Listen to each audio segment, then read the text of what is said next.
ज़ाती तौर पर तो इस काले कानून के ख़िलाफ़ हम हैं ही, और दूसरी बात कि सियासी तौर पर हमारी पार्टी पार्लियामेंट में हमारे इस स्टेट के प्रेसिडेंट की तरफ से कि पूरे बंगाल में इस काले कानून के ख़िलाफ़ हम लोगों को रास्ते हमारे कांग्रेस पार्टी की तरफ से हमारे किशनगंज के एमपी जनाब जावेद साहब ने वहाँ सुप्रीम कोर्ट में जाकर अभी तक बंगाल की सरकार के तरफ से ये एप्लीकेशन दायर नहीं किया गया। इस काले कानून भी अपना एप्लीकेशन भेजा है, लेकिन अब वो अगर दाखिल 16 तारीख से पहले हो जाए तो मेरा नाम भी उसमें रहेगा, और नहीं भी हुआ तो 16 तारीख के बाद इंशाल्लाह मेरा नाम उसमें। आपको चकलिया की लड़ाई नहीं है ये लड़ाई या किसी एक सब डिवीज़न, एक डिस्ट्रिक्ट या एक स्टेट की नहीं है, ये लड़ाई पूरे हिंदुस्तान की। मैंने तो अभी यहाँ पे कहा कि मैं भाई इस एहतजाज के साथ हूँ हर तरीके से नहीं है, और इस काला कानून को वापस लिया जाए, ये मांग हम पूरे अमन और शांति और एहतराम के साथ इसको रखने की मांग है। ज़ाती तौर पर तो इस काले कानून के ख़िलाफ़ हम हैं ही, और दूसरी बात कि सियासी तौर पर हमारी पार्टी पार्लियामेंट में इस काले कानून के ख़िलाफ़ पुरज़ोर तरीके से इसकी मुखालफत कर रही है, और उसके बाद रास्ते पे भी कांग्रेस पार्टी की तरफ से गुज़श्ता 3 और 4 तारीख को ये ऐलान किया गया हमारे स्टेट के प्रेसिडेंट की तरफ से कि पूरे बंगाल में इस काले कानून के ख़िलाफ़ हम लोगों को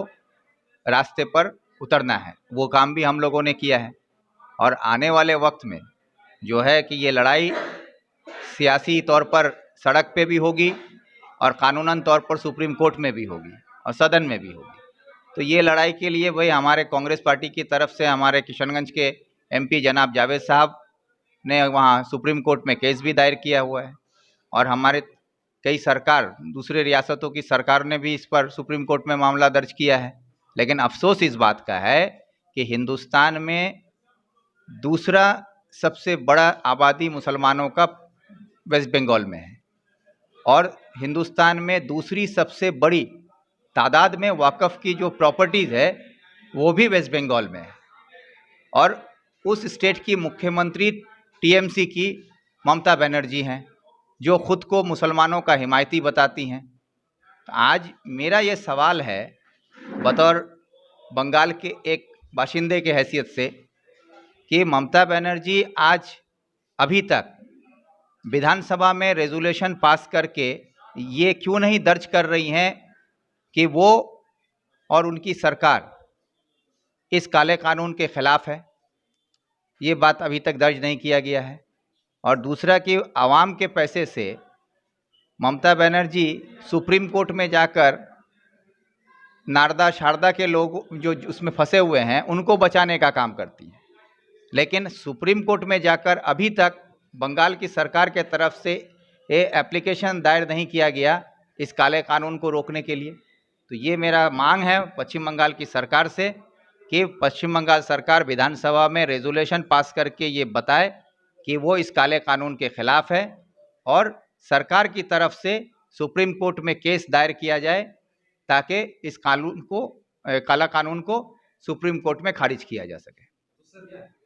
सुप्रीम कोर्ट के लिए हम लोगों का तो ये 16 तारीख को सुनवाई है, हमारी तरफ से जावेद साहब वहाँ पर कर चुके हैं। मैंने भी अपना एप्लीकेशन भेजा है, लेकिन अब वो अगर दाखिल 16 तारीख से पहले हो जाए तो मेरा नाम भी उसमें रहेगा, और नहीं भी हुआ तो 16 तारीख के बाद इंशाल्लाह मेरा नाम उसमें आपको लिस्ट में मिलेगा देखने को।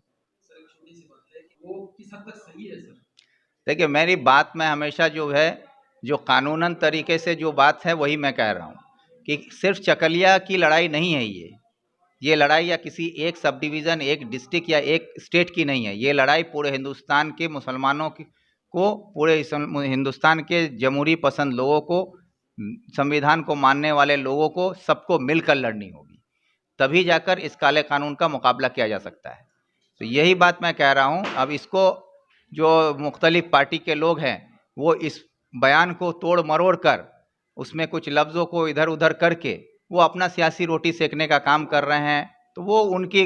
घटिया सोच या उनकी सोचने का जो नज़रिया है, मुझे उस पर अफसोस है, और इससे ज़्यादा मैं क्या कहूँ उनके लिए।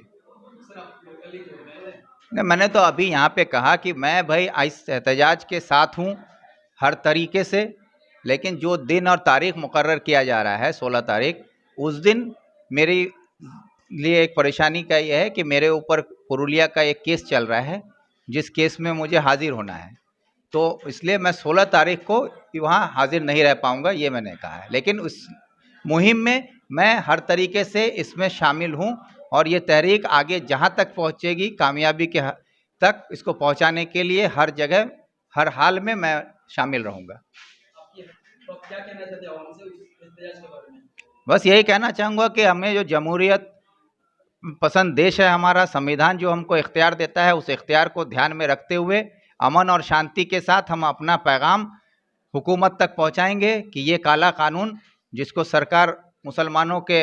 हक में बता रही है, ये किसी भी तरह हमारे हक में नहीं है और इस काला कानून को वापस लिया जाए। ये मांग हम पूरे अमन और शांति और एहतराम के साथ इसको रखने की मांग करते हैं। बस।